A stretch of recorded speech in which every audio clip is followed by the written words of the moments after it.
Oi, tudo bem? A Organização Mundial da Saúde estima que 1% da população acima dos 65 anos de idade tem a doença de Parkinson. No Brasil, seriam cerca de 200 mil pacientes. Sobre o assunto, eu converso com o neurologista Carlos Alberto Boer. Ele fala conosco de Londrina. Tudo bem, Carlos? Tudo bem. O que é a doença de Parkinson? A doença de Parkinson é uma doença neurodegenerativa progressiva caracterizada pela destruição, pela morte dos neurônios produtores de dopamina. É uma doença que se manifesta principalmente por alterações motoras nos movimentos do corpo. Quais as causas? Ela é multifatorial e provavelmente ambiental, com substâncias tóxicas do meio ambiente. Isso é o que mais se pensa de se tratar por evidências. Por exemplo, no século passado, trabalhadores em mina de magnésio, de manganês, aliás, desenvolveram o Parkinson. Na década de 80, drogados na Inglaterra que tinham a substância MPTP nas drogas também desenvolveram o Parkinson. E aqui no Brasil, um estudo do Balalai, da Universidade de São Paulo, mostrou, numa cidade do interior de São Paulo, a prevalência maior em trabalhadores que lidavam com inseticida em plantações de tomate.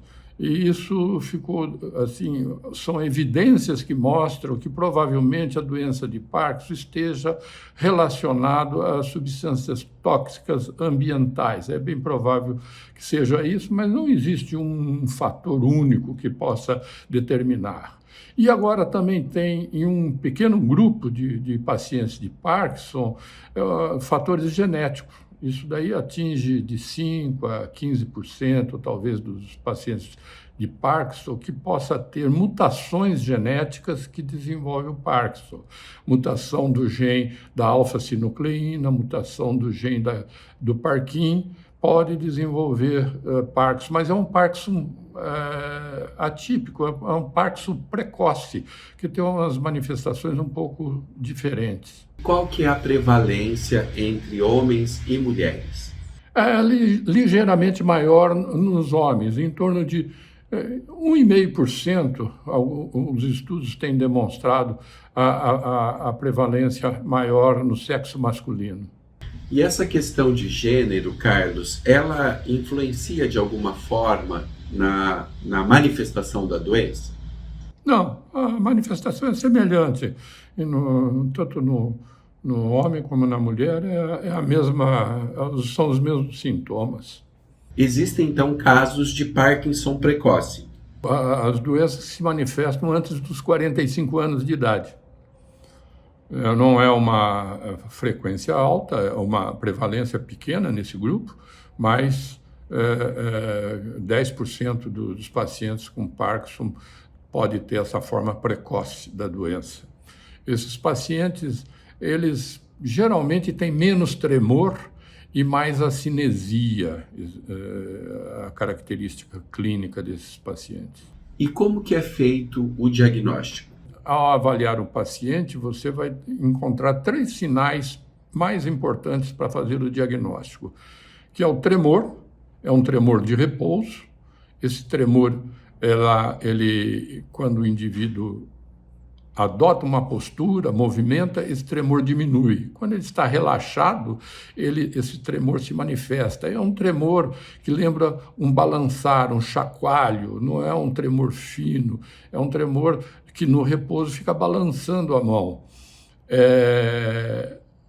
Rigidez, se você for testar esse membro afetado, ele tem uma plasticidade, ele parece que tem um tônus elástico, e principalmente no punho, quando você testa o tônus, você percebe que tem como se fosse uma catraca, pulando dente por dente da catraca a hora que você movimenta o punho do paciente.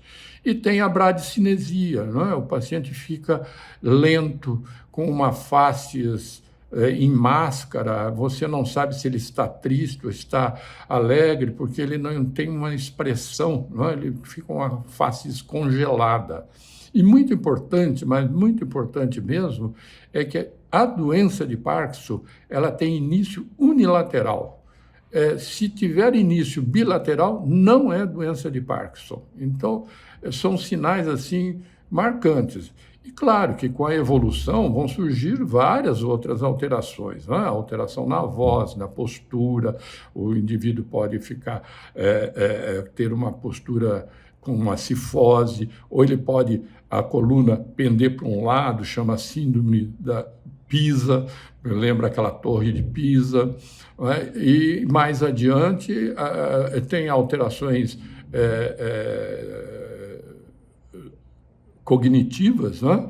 Isso numa fase mais avançada da doença já começa a haver comprometimento cognitivo. Muitos têm distúrbios do sono, principalmente distúrbio do sono REM, não é? Então, depende da fase da doença. Ô Carlos, o Parkinson ele pode ser confundido com algum outro sintoma, com algum outro tipo de transtorno ou doença ou demência? Sim. Por exemplo, existe uma doença chamada doença dos corpos de Levy. Ela tem sintomas de Parkinson, só que o indivíduo já na instalação começa a demonstrar sinais de demência. A demência já concorre já no início com os sintomas de Parkinson. Essa é a síndrome doença dos corpos de Levy. Responde muito mal à levodopa e tem uma evolução para a demência inexorável. Existe também atrofia de múltiplos sistemas, que tem alguma forma de atrofia de múltiplos sistemas, que também pode ter sintomas de Parkinson. A outra é a paralisia supranuclear progressiva, que tem alguns sintomas que lembram Parkinson, mas não é Parkinson, são doenças distintas, com evolução distintas. Como é feito o tratamento? O tratamento é essencialmente clínico. Uns 10%, um pouquinho mais, um pouquinho menos, pode necessitar do implante de estimulador no tálamo. Esse tratamento cirúrgico com esses neuroestimuladores são feitos geralmente naqueles casos que não respondem bem à medicação e que tem um tremor que não se controla, aí um tremor invalidante. Aí a neuroestimulação tem bons resultados. Mas, na maioria das vezes, o paciente responde bem à medicação, e a medicação é a levodopa. É um padrão ouro, todo paciente de Parkinson responde, é até um teste terapêutico. Se você usar levodopa para o paciente em doses adequadas e ele não tiver resposta, não é Parkinson, certamente não é. E os pacientes respondem, e muito bem, durante muitos anos, a levodopa-terapia. Depois, na frente, é que começam as flutuações. Após o diagnóstico e o início desse tratamento que você acabou de citar, em média, mais ou menos, como que é a evolução progressiva da doença? A evolução é considerada honeymoon, o período da lua de mel, que ele usa a levodopa durante um período aí de 5, 6 anos e leva uma vida independente, tem condições de viver bem com o tratamento. Mas passados esse período de em torno de 6 anos em diante, começam a surgir algumas manifestações que requer alguns outros cuidados, né? Há quem advogue iniciar um pouco mais tardiamente a levodopa, iniciar com pramipexol, mas não tem, acho que deve usar mesmo, na minha opinião, já levodopa. Posteriormente, você tem que começar na segunda fase, depois dos 6 anos, você vai ter que utilizar entacapone, pramipexol, né? E nunca esquecer que esses pacientes muitas vezes desenvolvem sintomas depressivos, que você precisa atender esse lado para que ele tenha ânimo para ir para uma fisioterapia, para uma fonoterapia, que é importante para esses pacientes. Depois de 10 anos, 10, 12 anos, aí a situação começa a complicar. Esses indivíduos começam a ficar dependentes, têm dificuldade de trocar roupa, abotoar a roupa. Então, recomenda-se usar velcro em vez de botão para esses pacientes. Tem que tomar muito cuidado com quedas, porque eles passam, a partir dos 12 anos de doença, a sofrer quedas com maior frequência, e isso é uma complicação muito séria, a queda nesses pacientes nessa idade. Os pacientes, depois de 15 anos em diante, eles geralmente estão demenciados já, e a situação deles é de uma dependência total. Com o aumento da expectativa de vida, é provável que também aumentem os casos de Parkinson? À medida que a idade avança, aumenta, e o pico maior aos 80 anos. Então, como nós temos a expectativa de vida está aumentando, nós vamos ter mais doenças de Parkinson, sim. No século passado, há um século, quando a expectativa de vida era em torno de 49 anos, tínhamos poucos pacientes com doença de Parkinson, mas hoje, com 72 anos de expectativa, aumentou bastante a presença de Parkinson na população. Existe algo que possa ser feito para prevenir a doença de Parkinson? Não. Não adianta você achar que vai tomar alguma medicação, fazer algum tratamento que previna.